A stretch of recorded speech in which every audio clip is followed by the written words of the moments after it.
Qual é a diferença entre homens e mulheres? Como exatamente elas se diferenciam? Bem, a primeira coisa que podemos observar é que, se analisarmos as diferenças de personalidade entre homens e meninas antes da puberdade, elas não são muito significativas. Homens e meninas não diferem muito, por exemplo, em relação ao nível de neuroticismo. O que acontece é que, quando a puberdade começa, os níveis de neuroticismo nas mulheres aumentam e permanecem mais altos do que nos homens pelo resto da vida. E é por isso que essa diferença se reflete em distintos tipos de transtornos psicológicos que afetam cada sexo de forma diferente. Os homens estão mais representados em casos de alcoolismo, abuso de drogas, transtornos de personalidade antissocial e vários tipos de dificuldades de aprendizado, como o transtorno de déficit de atenção. As mulheres, por outro lado, apresentam maior incidência de depressão e ansiedade. Isso parece estar fortemente associado a níveis mais elevados de neuroticismo, porque se você está, digamos, acima da 95ª porcentagem em neuroticismo, não há muita diferença prática entre isso e estar constantemente à beira de um episódio de depressão ou ansiedade. E como as curvas de distribuição se sobrepõem, mas não são idênticas, fica claro que as distribuições normais para homens e mulheres são diferentes. Você desloca a curva das mulheres para a direita, ou seja, para níveis mais altos de neuroticismo. E se você observar os extremos, como as pessoas que estão na porcentagem 20 em termos de estabilidade emocional, ou seja, as mais afetadas por emoções negativas, é muito mais provável que essa pessoa seja uma mulher do que um homem. Certo? Então vamos tentar entender o porquê disso. Vou compartilhar algumas diferenças fundamentais entre homens e mulheres. E você pode refletir se concorda ou não. Primeiro ponto. A diferença de tamanho entre homens e mulheres aparece na puberdade, certo? Até esse ponto, meninos e meninas têm tamanho e força física relativamente parecidos. Mas quando os meninos entram na puberdade e os níveis de testosterona aumentam, eles se tornam maiores. E o mais importante, não é só que os homens ficam mais altos e mais pesados. A força da parte superior do corpo deles aumenta significativamente. E isso tem implicações reais quando se fala em combate físico, porque os seres humanos, bem, eles brigam, batem uns nos outros. Outros animais também fazem isso. Cangurus, por exemplo. Mas os humanos têm uma forma única de luta. É como se estivéssemos preparados para isso, como se tivéssemos bastões embutidos nos braços. Foi assim que evoluímos para nos defender. Então, se você tem mais força na parte superior do corpo, especialmente nos braços, e também é mais pesado, você consegue aplicar mais força em um golpe. E isso torna esse golpe muito mais destrutivo. Agora, se você olhar para as estatísticas sobre violência física dentro do casamento, verá que as mulheres atacam seus maridos com mais frequência do que os maridos atacam suas esposas. Aí você pode pensar, mas por que isso acontece? Bem, vamos assumir que não há nenhum outro fator envolvido, além do fato de que, em qualquer relacionamento, as duas pessoas podem ficar irritadas. E, além disso, as mulheres sabem que, se atacarem seus maridos, provavelmente nada de muito grave vai acontecer.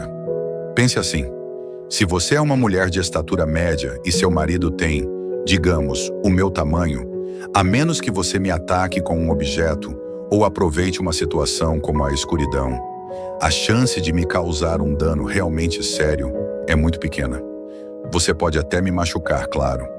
Mas se a situação fosse inversa, se eu te atacasse de verdade, o estrago seria muito maior.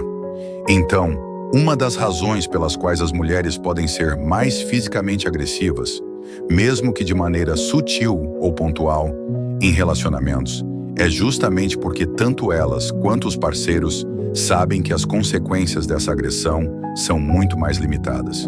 Ou seja, os homens causam mais danos físicos graves às mulheres. Mas as mulheres, estatisticamente, demonstram mais agressividade física dentro das relações.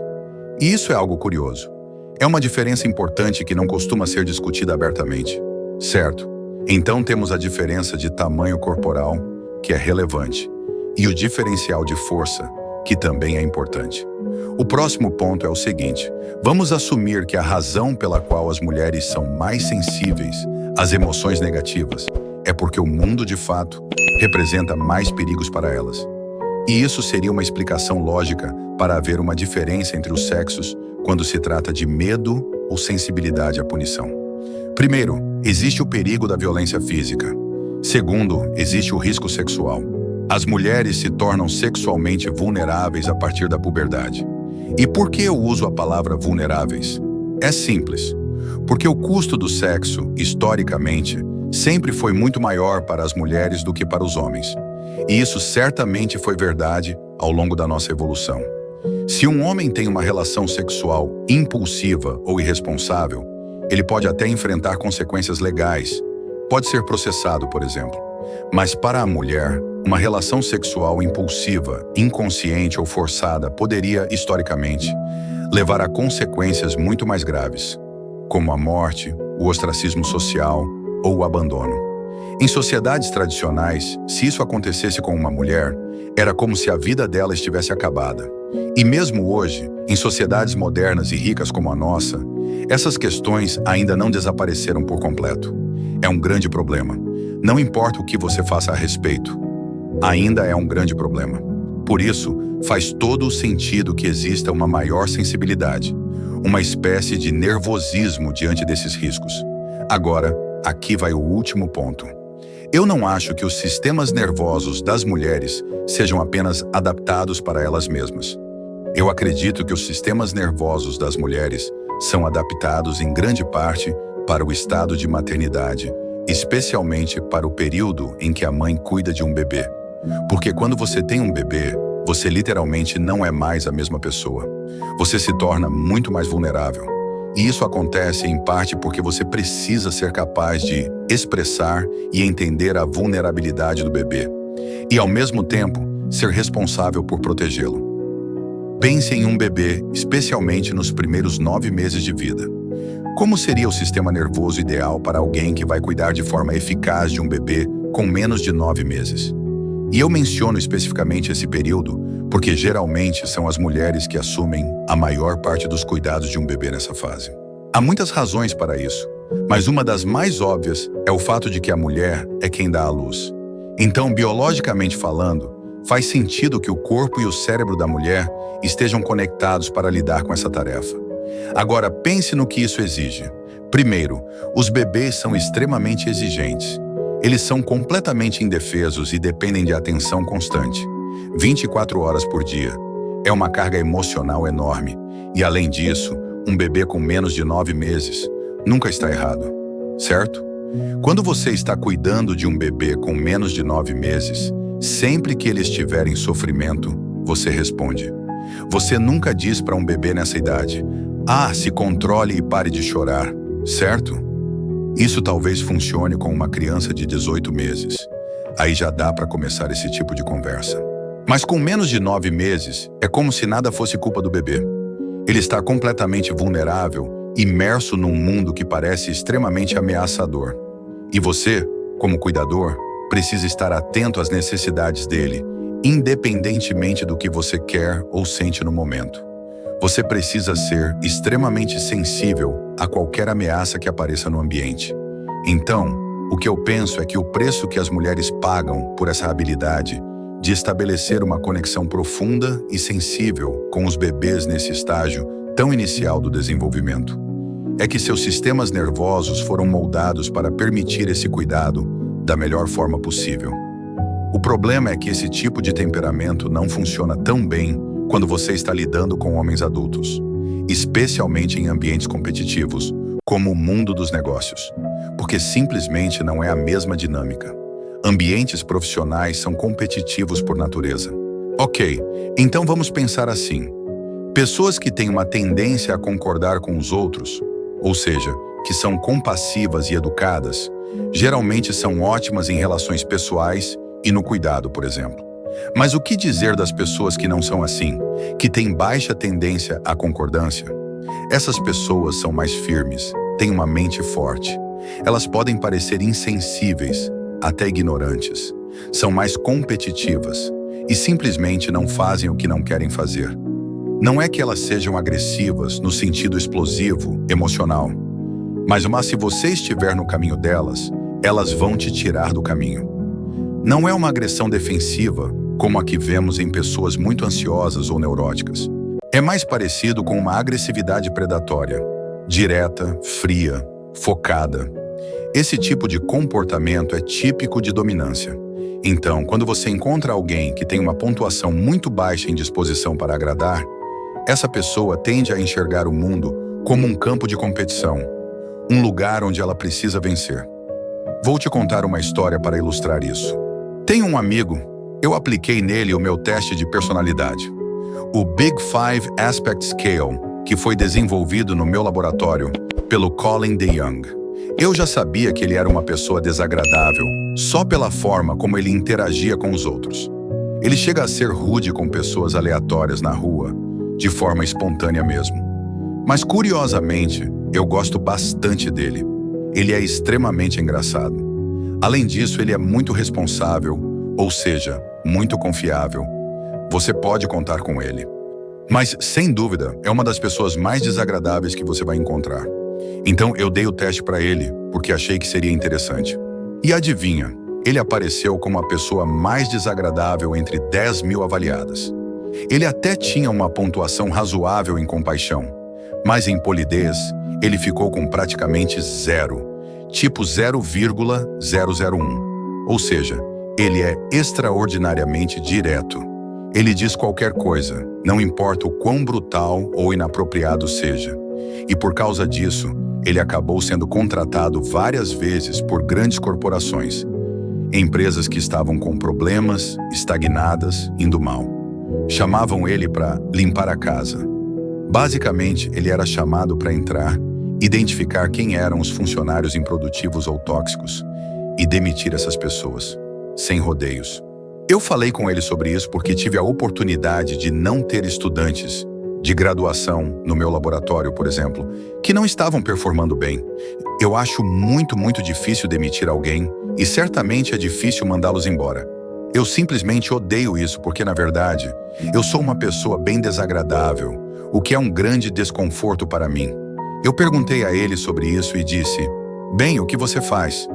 Você tem que demitir pessoas o tempo todo. Como você lida com isso?" Ele respondeu: "Lidar com isso? Eu gosto disso." E eu pensei: uau, isso é tão interessante. Alguém realmente responderia dessa forma. Eu perguntei: "Bem, o que você quer dizer com que você gosta disso?"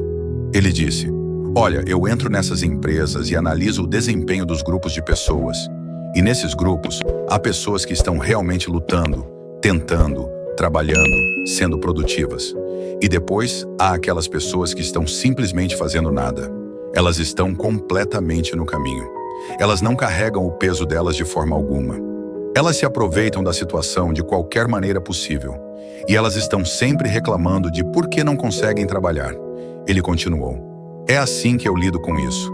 Eu encontro essas pessoas, as chamo para o meu escritório e digo exatamente o que elas estão fazendo. E então digo: demitido, amigo. Você teve o seu momento. Você teve o seu momento." E eu pensei: ah, sim, certo, tudo bem. Bem, eu posso te dizer que tive situações no meu laboratório onde eu tinha estudante de graduação. E uma das coisas que era realmente horrível sobre isso é que era muito difícil para os estudantes de pós-graduação.